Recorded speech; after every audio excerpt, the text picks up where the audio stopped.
Do you find you're having to do a bit of education with women coming to you? Because there would, I imagine, be an instinctive resistance to testosterone, because that's a man's hormone. There's more resistance from the medical profession, actually. Really? A lot women are asking for it. They want it. Right. The problem is there's a lot of fear around it because there's a lack of understanding. You're right. People do worry that it's a man's hormone, and if we give you testosterone, we're going to turn you into a man. So you do have to educate a little bit about that. But it's actually quite prominent in women, isn't it? It's not just a trace element of testosterone. no, it's. I mean, I forget the number now. I think it's something like there's 4 times more testosterone in a woman's body than there is estrogen most of the time in a fertile woman. So actually, we are producing a lot more testosterone, just not as much as a man has. Yeah. So when our ovaries start to decline in function, the testosterone will start to decline. Not in the same way that estrogen does, but it does over time. Yeah. So for some women, that does not bother them at all. It doesn't make any difference. But for others, it really does make a difference, and they notice it, and they have the HRT, and they just feel like something's not right still. Yeah. They've got no energy or motivation or libido, or just life just feels joyless. And as soon as you start them on testosterone, it completely changes. Right. Well, the 2 questions that came in here, first from Sarah, but you've kind of addressed here. What do you think about prescribing testosterone for menopausal women? She's been told that it's overrated and there's no need for it, so she's not sure what to believe. And the other one is, can you get testosterone on the NHS? This is a question from Jane. Yep. She says she thought you could only get it if you had no libido. Yeah.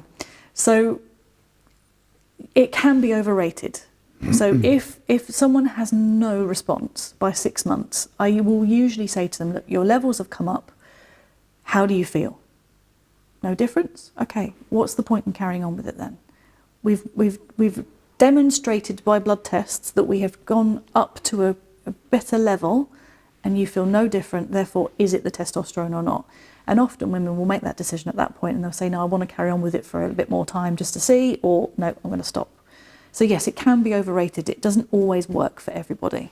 What are the potential adverse side effects? Well, if you're taking too much, you can have hair growing in places you would rather not have hair, deeper voice that permanently changes, clitoromegaly, aggression, oily skin. That doesn't happen very often though. You're giving an 1/8 of a dose, so you're giving a really tiny amount of testosterone.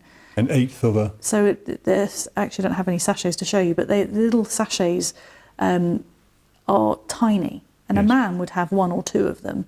A woman, you're literally eking out an 1/8 of a dose. You're making 1 sachet last 8 days. For some women, I give them even 1 over 16 days, depending on what their levels are initially. Okay. So it's really tiny doses, and we always monitor. So for the first 6 months, you're monitoring every 3 months, and then you're monitoring annually as long as nothing has changed. Yeah. So it's closely monitored, and that's part of the problem why it's not always available in the NHS, because of all the extra tests that have to come with it.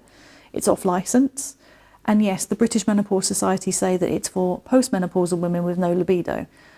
We know that's not the only thing that it helps with, but there's no robust evidence yet to say that it helps for other things as well.